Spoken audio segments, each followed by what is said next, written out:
जय जगन्नाथ आपण समस्त को आज रोषे को बहुत बहुत स्वागत। आज मु आपण मान सहित शेयर करी कुंदूरी को लेकिन गोटे नुआ प्रकार रेसिपी।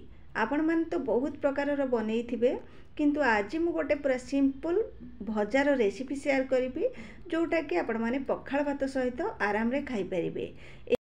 एबे तो बहुत जोर खरा होची आउ एही खरा दिने आम समस्ते इच्छा करती पखाल भात खाइबा आउ आजिर रेसिपीटा से पखाल भात सहित खाइबा परफेक्ट रहिबो।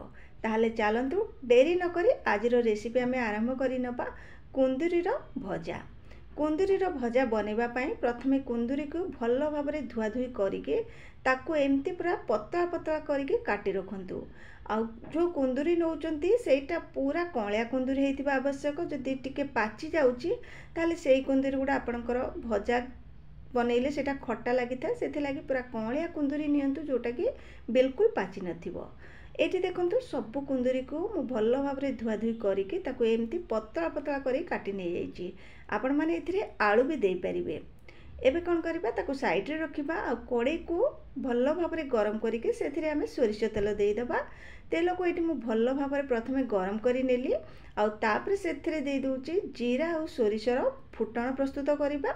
आ से टिके बढ़िया भाव में फुटीगला परे सेथिरे सुखिला लंका को देई दबा। आ तापर सेथिरे मु देई दोची कुंदूरी को। आपण माने जदि पियाज एठी खाइबा पई चाहुथिबे ताले एठी पतला पतला करके काटिके भी पियाज देई परिबे किंतु एटा मु बिना पियाज रे बनौची जोटा कि बहुत बढ़िया लगी थाए। आ कुंदूरी को देई साला परे सेथिरे हमें देई दबा स्वाद अनुसार लूण आ हळदी गुंड। एथिरे आ किछि न देई कि ताको भल भाव में गोळेई दबा। आ गैस रो फ्लेम को एठी मीडियम रे रखी कि हमें कुंदूरी को किछि समय सिझिबा पई छाड़ी दबा।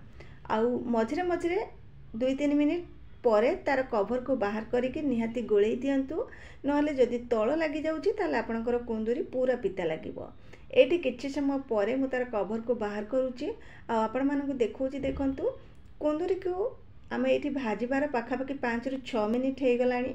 मु मझिरे गोटे थर तार कवर को बाहर करके देखिथिली आ हमर एठी कुंदूरी भजा एमती हेइथिला। तो एबे ए भजाटा हेइनी। एबे कोन करबा आमे गैस रो फ्लेम को मीडियम रे रखिकी आमे कुंदूरी को पूरा क्रिस्पी हैला पर्यंत भाजी नबा। आपण माने देखिले ना केते कम समय रे केते कम तेल रे बिना पियाज आ मसला रे आमे केमती कुंदूरी भजा प्रस्तुत कले। ए जो खरा होची आपण माने बिना मसला रे एमती खाइबा प्रस्तुत करी खांतु आ सुस्थ रहंतु। आजर वीडियो जदि आपण मानकु भल लागि थिबो ताले वीडियो को लाइक करिवे, शेयर करिवे। चैनल रे नुआ थिले निश्चित चैनल को सब्सक्राइब करि नेबे। पुणी देखाबा नुआ एक वीडियो रे। जय जगन्नाथ।